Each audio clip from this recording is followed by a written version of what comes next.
How are you doing, Jim? Okay.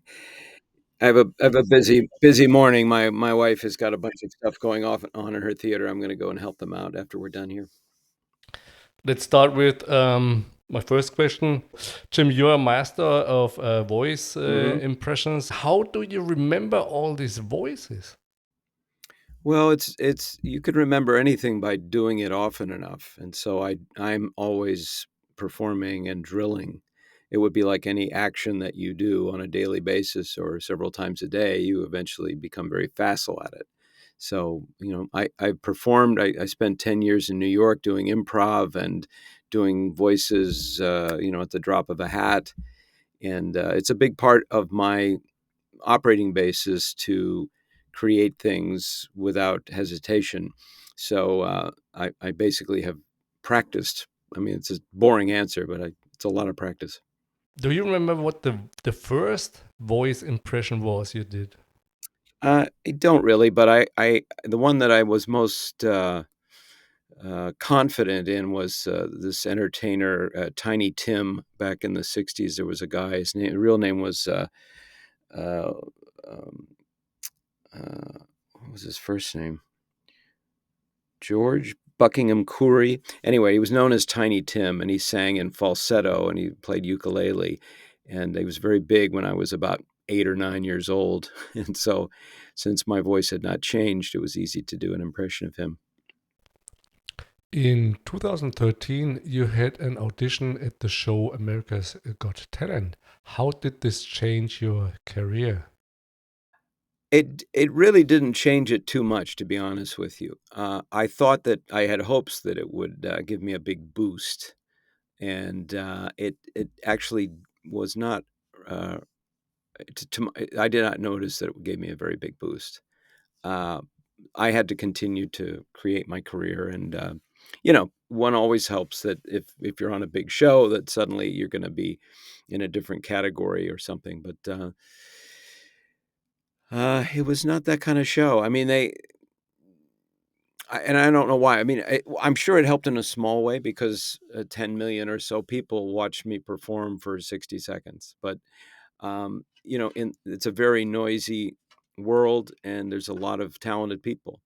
And I just, it didn't get me out of the ocean of talented people and into a lifeboat exactly.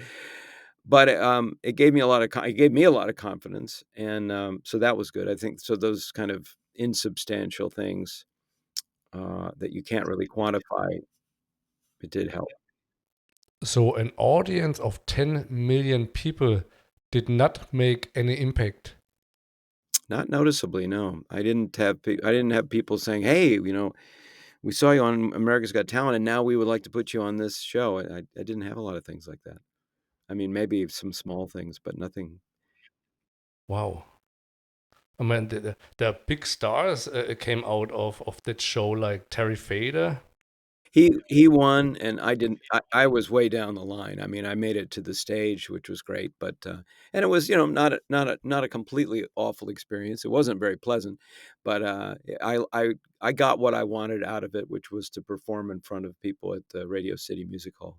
Have you ever done voiceover for big movie stars? I mean, you're a big movie star too. Don't get me wrong. You have a lot of credits on IMDb. But let's say Morgan Freeman, Woody Harrelson, Robert De Niro, if they messed up a line and they don't have time to come back in, have you ever voiced over? Yeah, quite often, quite frequently. Yeah, yeah. That's been a part of my business. I think it's a disappearing part of my business with AI, but yeah, I have done it many times. For Colin Firth, for example, I did Colin Firth's voice for trailers quite often. On imdb.com, which is the Internet Movie Database, you have incredible 322 credits or entries. Well, but you have to be careful about that, Ralph, because, for example, my mom, who is on Happy Days for all those years, right? That's one credit, Happy Days, but it's over 200 episodes of a series that she was a lead in. So during that 11-year period, she has very few credits, but she has many, many episodes. So it's not, I'm not impressed by my standing in that list. Next thing I would like to talk about is you got very interested, two movies coming out, Go West and Tesla.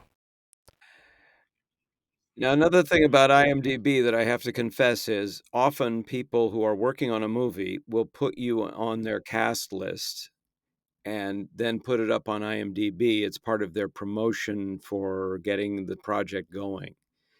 And Tesla, I think, is dead. It's not going to go anywhere. And Go West, I talked to that gentleman probably 10 years ago. So I would love to do the Go West movie because I like this guy's filmmaking, but honestly, I have not heard from him in a really long time, and I don't have any. It's not like an upcoming movie that hasn't been released that I've already shot. It's an upcoming movie that somebody was hoping to get made, and it's been a long time since I've heard from them. You did all, or no, many, many voices for ChipChap.com. Is that correct? Jib Jab, yeah, most of them.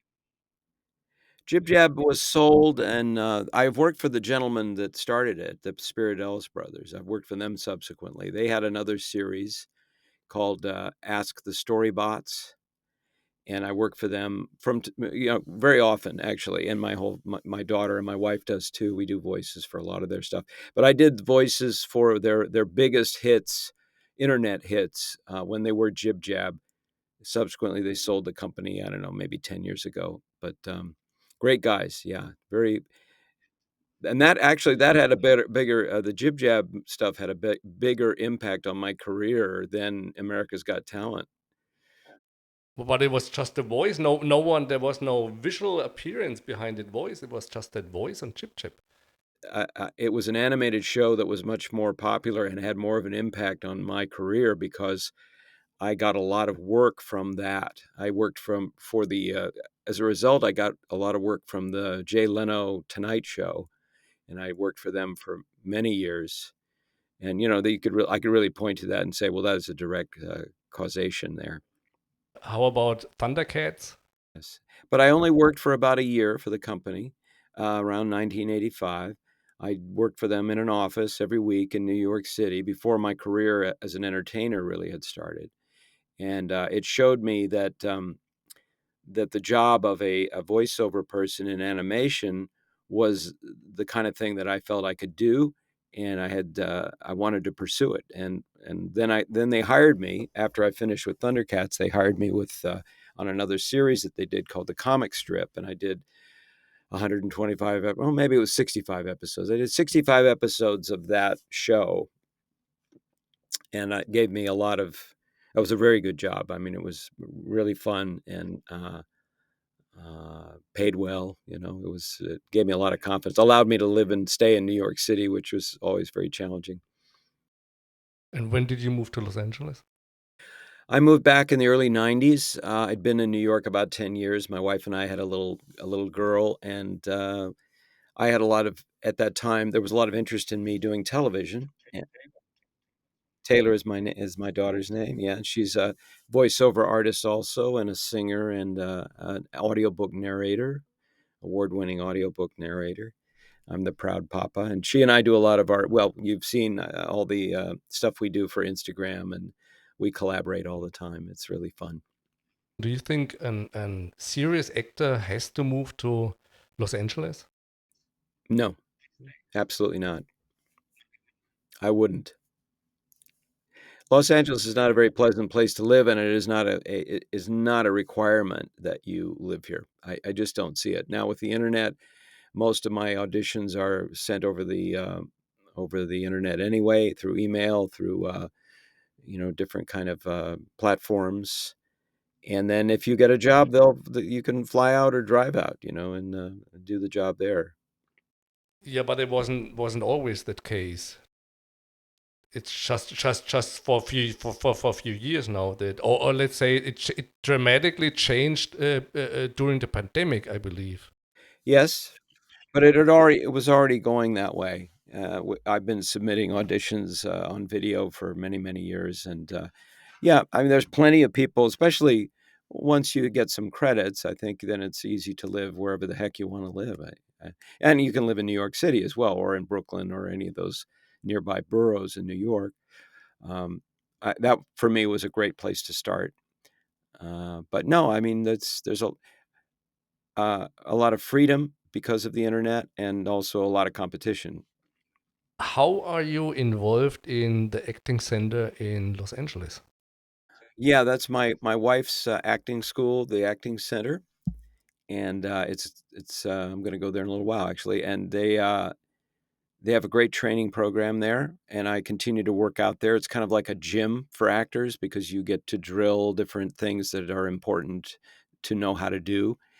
And there's no criticism or evaluation there. Nobody is going to make you wrong for your choices or criticize you in front of the class. The other people that you study with there, they are not going to criticize you or say anything at all. They're not allowed to.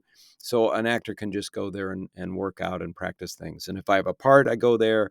Or if I just want to work out, I go there. I've also presented my show. I've performed there, and I can use it as a performance space as well. But my wife was one of the founders, and she, yeah, puts a lot of time in it, and it's a great place, and she's been doing it for almost 20 years. So when I go to the acting center of Los Angeles, they will accept me no matter if I can act or not. Well, yeah, I mean, we assume at a school that you are either someone that doesn't know how to act or that you want to learn some particular tools. Yeah, and there are online courses as well. So if you can't make it all the way from Nashville, you can go online and take classes. And the website is uh, theactingcenterla.com. I don't know if you're still writing or did you finish the script, The Impressionist? Yeah, I'm working on it right now. I'm polishing it now. I'm working with some producers, and we hope to get it. We hope to start filming this fall. Can you tell us a tiny little bit about what it is about? Well, it's about an impressionist, kind of like myself, but a different sort of person, a person who has had a tough time and is in a kind of at a dead end in his career, and he's in a pretty lousy comedy club in Las Vegas, and he he gets approached by some sort of dishonest types, and who would like to him to use his skill in impersonating people to run scams, basically on the elderly. And he is in terrible financial shape. My character, whose name is Dickie, and so he eventually gets kind of worn down by these requests, and he agrees to maybe try it and to help them. They make enough excuses for him to be somewhat comfortable with it, and that leads him down a very bad path. And then he runs afoul of some very dangerous kind of mob people, and they don't want him to stop. And it's a story about how he gets out of that, how he gets into that problem, and how he gets out of it. One question I like to ask everyone on my show, my future guest, is have you ever thought about where you would be today if you wouldn't have any success as an actor or voice impressionist? Yeah, I think about it all the time, actually. I have other interests, so I probably would have stuck with my illustration and cartooning and visual art career. And who knows? It might have been a better career. I don't know, but I'm pleased with the choice I made, and it certainly has worked out okay. But I would be, yeah, I'd be involved in the arts in some way. I would be probably drawing pictures or painting or something like that. Yeah. Do you have any shows or tours plans? Not. Nothing. No, I've had shows, but I don't have anything scheduled or planned because I'm trying to get this movie made. Yeah. Besides shows or public shows and tours, you can also be booked as a speaker. Is that right? So yeah, I've done a extensive speaking tours in the past, and there's not much. Uh, I don't have anything planned at the moment, but I'm ready to do it always to talk about how we present ourselves to the world, and um, getting to know and be familiar with and comfortable with your own voice, and that kind of thing. So yeah, it's a whole nother, you know, I've had to be like a little bit like a Swiss Army knife and be able to do a lot of different things and do a lot of different products. And, movie acting, television acting, animation, audiobooks, and public speaking, live shows, whatever I can, basically whatever I can sell, how I can get in front of people is what I like to pursue. Yeah. And if someone would like to book you as a speaker, Yeah, they can contact me at jimmeskimen.com. That's probably the best way, yeah. Or reach out on Instagram, and, I'll put them in touch with the right person. you recently performed at the Gary Marshall Theater in Los Angeles. I think it's Burbank, Los Angeles. And will this show ever be published on YouTube, on your channel on YouTube? Oh, probably, but anybody can watch it if they contact me. I'll send them a link to it, but, yeah, I probably one day will put it on YouTube. One question I would like to ask you is your physical appearance. How do you keep yourself in shape, and what is your diet? Yeah, I watch what I eat. My wife and I have been researching it a lot because, it's challenging. We don't want to, as we're getting older, we want to make sure that we have, a lot of good health for the body, for the various systems, for the brain. And so she's been doing a lot more research than I, but I'm lucky enough to have her cooking a lot of our meals. We eat a lot of plant-based stuff, not exclusively, but we don't eat a lot of meat. We try to stay away from, also the very processed foods, fast food. We don't drink sodas. We don't, go and have a hot dog somewhere. We don't eat candy bars. Try to reduce sugar. And exercise-wise, I exercise almost every day. I lift weights, nothing crazy, but, I do lift weights. I walk and, try to find opportunities for exercise. We go hiking. My wife does yoga, and you sort of I operate where the way I operate is that I don't so much go in for what everybody is eating because it seems like in this country anyway, what everybody is eating has been making everybody really, really sick. And so I'm looking for very fresh food. We actually have started, planting some vegetables and things in our garden and eating them. My wife, again, is doing that, and I'm helping. And, that's staying away from the sugar, I think, is one of the biggest things. So, I see everybody sucking down Cokes and Pepsis and Mountain Dews and all these things, and Uh, I can't imagine a worse thing for you.